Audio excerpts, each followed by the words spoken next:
আমি কলকাতা থেকে আসছি। তা আমি কি করবো? আমার নাম পশুপতি আচার্য। তো গরম গরম খিচুড়ি বসিয়েছি স্যার, একদম টকবক টকবক করে ফুটছে। এক বাটি নিয়ে আসি, একটু ধনেপাতা দিয়ে। স্যার যাবো। এই রত্নি!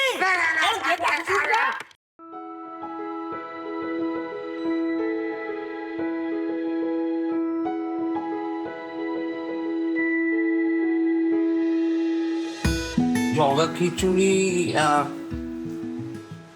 আমার দিক থেকে আমি তো একদম একজন অভিনেতা, এবং ডিরেক্টর কমল যেভাবে বলেছে যে এটা দিয়েছে, সেই জায়গা থেকে আমি এটাতে অভিনয় করেছি। আমি ডিরেক্টর অ্যাক্টর। আমি তো এসছি এখানকার ওই হেডমাস্টারের সঙ্গে কথা বলতে। হেডমাস্টার,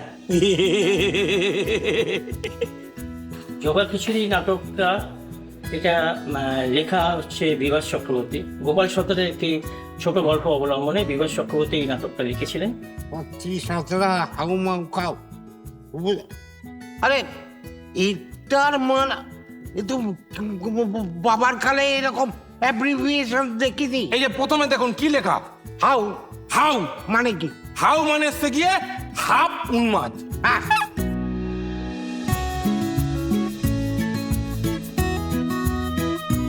দর্শক মানে ভীষণ রকম অ্যাকসেপ্ট করেছে। প্রদীপ ভট্টাচার্যকে আমরা পেয়েছি অনেকদিন বাদে।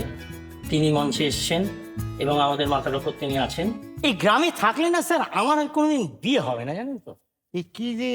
হ্যাঁ স্যার, মানে কি, মানে মাইনেটা তো ভালো পাই, মাইনেটা ভালো পাই, মানে বিয়ের সম্বন্ধ আসছে, লোকজন এসে দেখাশোনাও করছে, কিন্তু যেই আমার খোঁজ খবর নিতে স্কুলে আসে আর যখন দেখে গামছা পরে আমি খিচুড়ি রাঁধছি, সব সম্বন্ধগুলো কেচে যায় স্যার।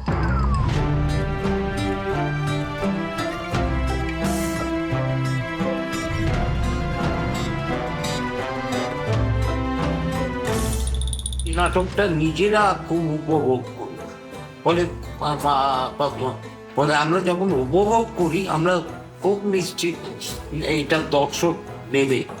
আমরা শুধু এই নাটকটা পশ্চিমবঙ্গ নয়, সারা ভারতে এই নাটকটা করে বেড়াচ্ছি, বাংলাদেশেও গিয়ে আমরা করে এসেছি। আশা করছি এই নাটক আপনাদের সকলে ভালো লাগবে। এই স্কুলের ছাত্রছাত্রীর সংখ্যা 20 × 25। এই স্কুল না না না, 25 না, 80, 80। এক্ষুনি বললে 25, হ্যাঁ।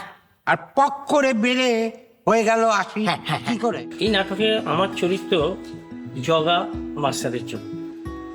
জগা মাস্টার সেই হতভাগ্য টিচার যে এই নাটকের বিভিন্ন পরতে পরতে নানান রকম সমস্যার কথা নিয়ে আসছে। তুমি শেষকালে এই কাজ করলে স্যার, জগা। স্যার আমার ট্রান্সফারের ব্যাপারে আপনাকে বলছি তো দুজন দুদিক থেকে যদি খোঁজা মানেন আমি কি করে বলবো। বলছি আমার ট্রান্সফারের ব্যাপারে আপনাকে চিন্তা করতে হবে না, আমি এই গাঁয়েই থাকবো, আমি শ্বেতলাকে বিয়ে করব।